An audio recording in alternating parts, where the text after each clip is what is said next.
Isang tanong na lang. Nasaan ang mga kasama mo? Pagod na ako. Pag hindi ka pa nagsalita ngayon, tutuluyan na kita. Sergio!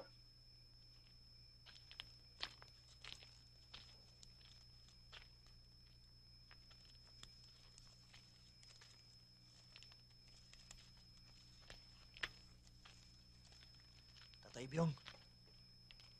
Tatay Byong. Tatay Byong. Oh, Commander. May tama ako.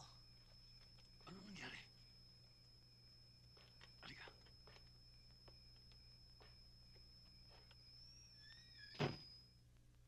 Maraming dugo kasi natagtag. Isuot mo muna ito, Commander. Salamat ho. Dito ka na muna magpalipas ng gabi. Huwag na lang ho, Tatay Byong. Ihintayin ko lang kung tumilaw kang manok at aalis na rin ako. Abay, kailangan kumain ka muna.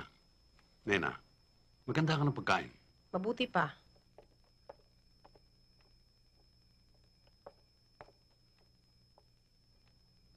Masakit ba? Salamat.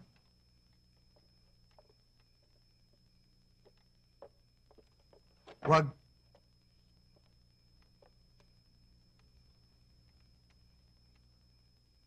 Hindi ba mapanganib ang ginagawa ninyo? Takbo ka ng takbo. Tago ka ng tago. Hindi ba kayo napapagod? Hindi. Ang nakakapagod ay maghintay. Maghintay ng ano? Resulta ng aming ipinaglalaban. Paano kung mabigo kayo? Hindi ba kayo nanghihinayang sa dugong tutulo sa katawan ninyo? At ilan pang buhay ang kailangang ibuwis para matigil ang laban? Maubos man kami lahat kapag hindi na bago ang sitwasyon. May mga batang magsisilaki at susunod sa aming mga yapak.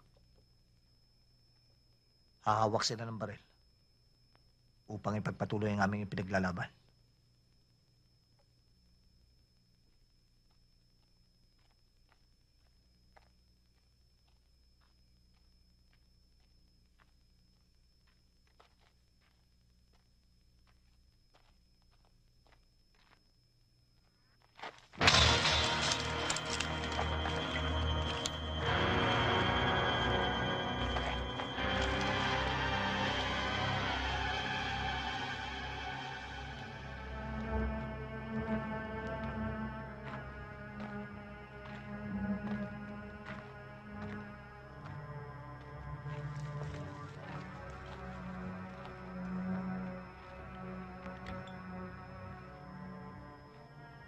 Dapat dito pa lang tapos ka na, Cobra. Pero marami pa akong kailangang malaman sa'yo.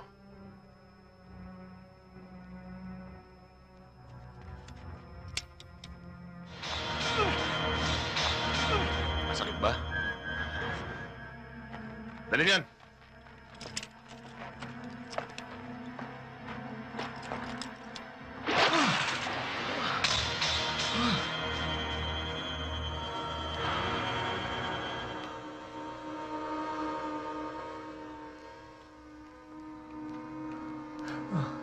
Ano, Cobra?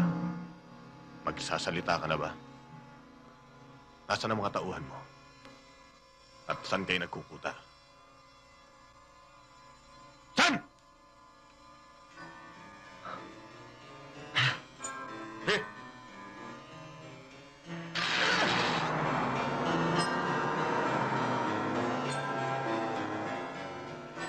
Isang tanong na lang. Nasaan ang mga kasama mo? Pagod na ako. Pag hindi ka pa nagsalita ngayon, tutuluyan na kita. Sergio! Maswerte ka pa rin. Sir.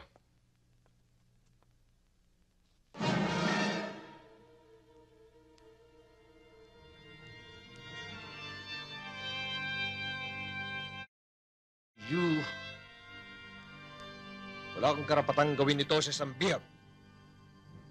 I'm just doing my duty, sir. Ang kaaway ay dapat ituring na isang kaaway. Hindi Hindi tayo dapat magpakita ng kahinaan. Hindi kahinaan na maging makatao. Talagang to.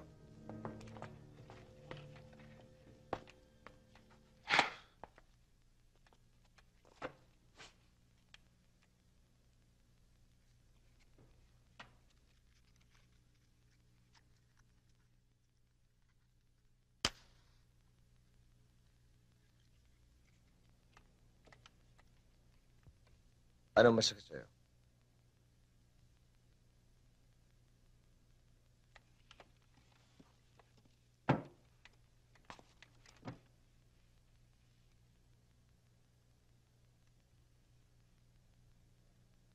Nagsabi ko nung araw, sa oras na magkita tayo, yayakapin kita ng mahigpit.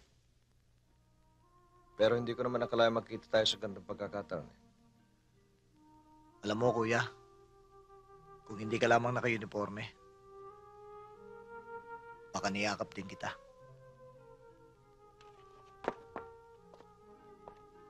Ronald, I'll give you a chance, ha?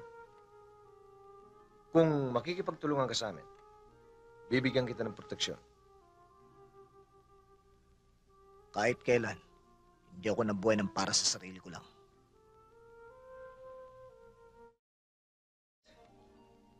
Why don't you listen to me? Ha? Ano ba ang gusto mong gawin sa buhay mo? Ang makulong? Ang sirain ang kinabukasan ng buhay mo? Para saan? Para sa prinsipyo pinaglalaban mo? Kahit kailan naman, di mo ako maintindihan, Kuya Ramil. Dahil sundalo ka. Nasa panig ka ng gobyerno, ng may salapit politiko at dayuhan. Samantalang ako, nasa panig ako ng tinatawag niyong rebelde. At ang mga ipinaglalaban namin ay ang maliliit. Ang mga mahihina at naaaping hindi kayang ipagtanggol ang kanilang sarili. Hindi ka pa rin nagbabago, Ronald. Wala nung araw ganyan ang katwiran mo. Galit ka sa mga mayayamang mapangapi sa pagmamalabis ng mga taong nanunungkulan sa gobyerno. Tama ka.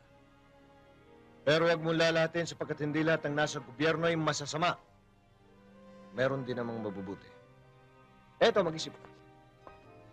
Ang karamihan sa mga magnanakaw, masasamang tao, mga kriminal, ay nanggaling dyan sa maliliit na taong pinagtatanggol. Totoo.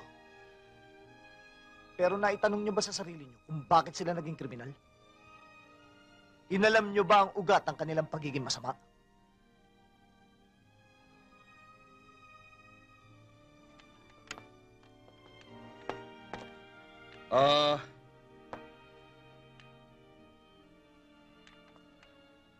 Baliwala na ba sa'yo ang pagiging magkapatid natin? Huwag mo akong daanin sa sentimiento, Kuya Ramil. Hindi mo ako makukuha sa ganyang taktika. Magkapatid lamang tayo sa dugo. Pero sa paniniwala, magkaaway tayo.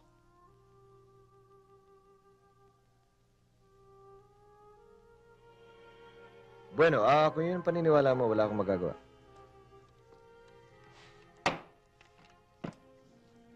Sige, magpahinga ka na at bukas ay hatid dito sa headquarters. Guard! Take this!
Sa kamay, Major!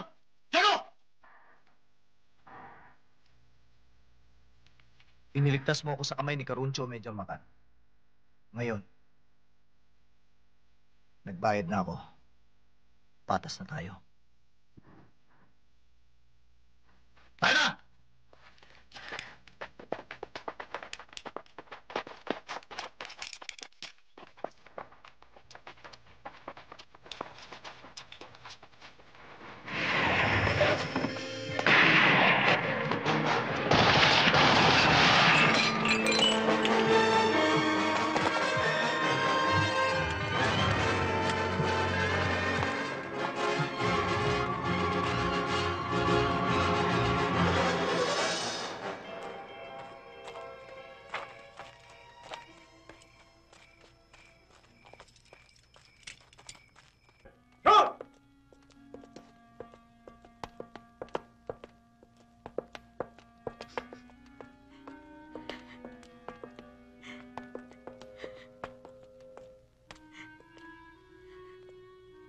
Miss Caruncho, my condolences.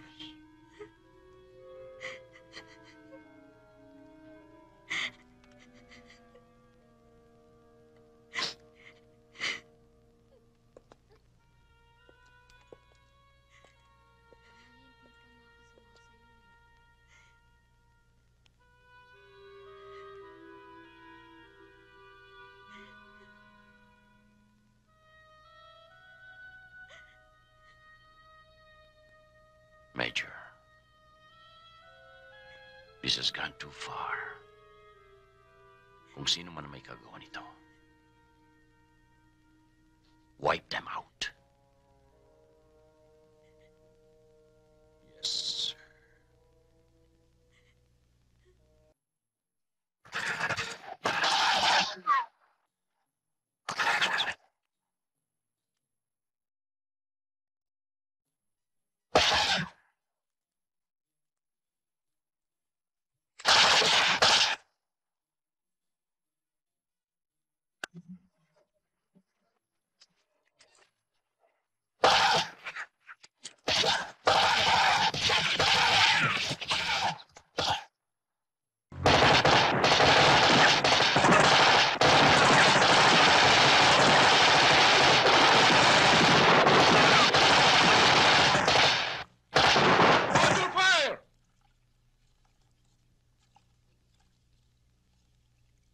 Tayo ba ay maaaring maniwala sa mga pagbabagong naisipatupad ng pamahalaan?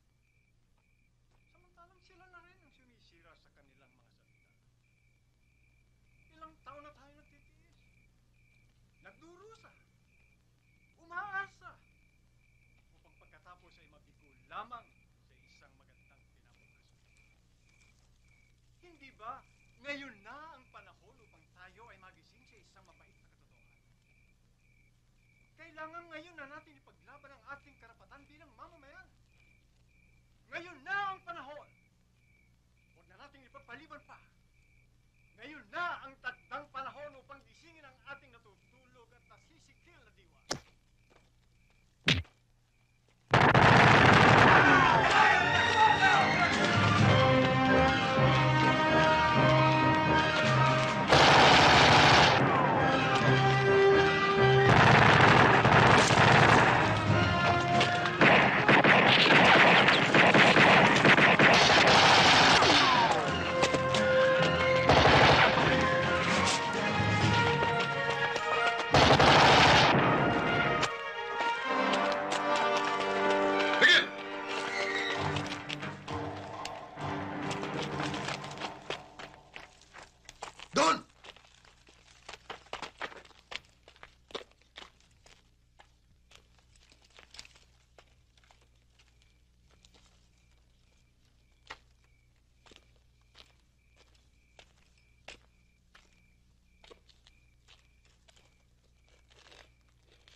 Dali na mga yan. Come on, move! Huwag sasaktan ng mga yan, ha? Yes, sir.